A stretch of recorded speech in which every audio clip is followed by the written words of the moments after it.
Նախագիծը, որ առաջարկել է ընդդիմությունը եւ քննարկում ենք, ունի բազմաթիվ կանխադրույթներ, որոնք բաժանում են տնտեսական եւ քաղաքական բաղադրիչի։ Այնինչ իշխող ուժը առաջարկել է, դա քաղաքական հայտարարություն է, քաղաքական խոստում է, որի գնահատականը տրվում է ընտրությունների ընթացքում։ Այսինքն, եթե մենք խոստացել ենք մեր քաղաքացիներին, որ թոշակը եւ սպառողական զամբյուղը թոշակ եւ պարենային զամբյուղը համարժեք կլինեն, ընտրողները լսում են դա։ Եվ 26 թվականի ընտրություններին գնահատական կտան, արդյոք դա կատարվել է թե ոչ։ Սա քաղաքական բաղադրիչն է։ Տնտեսական բաղադրիչը կոնկրետ հաշվարկներ են։ Եթե մենք օրենքի ուժ ենք ուզում տալ այդ խոստումներին, մենք մտնում ենք տնտեսական դաշտ, այսինքն պետք է հաշվարկել, արդյոք հնարավոր է եղած բյուջեով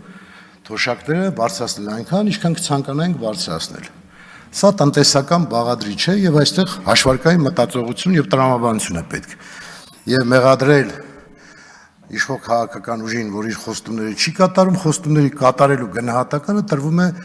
քաղաքական թատերաբեմում, քաղաքական հարտահայտներում եւ ընտրությունների ընթացքում։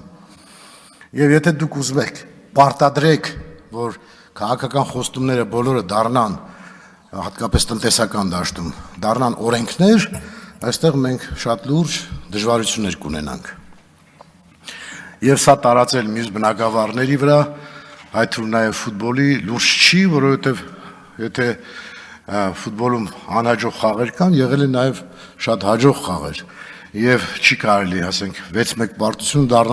դարձնել ազգային արժանապատվության խնդիր, դա ծիծաղելի է, որտեղ օրինակ թե Բրազիլիայի պես աշխարհի ամենաուժեղ հավաքականը 7-0 պարտվեց Գերմանիային, բայց դրանից բրազիլական ժողովուրդը ողբերգություն չսարքեց,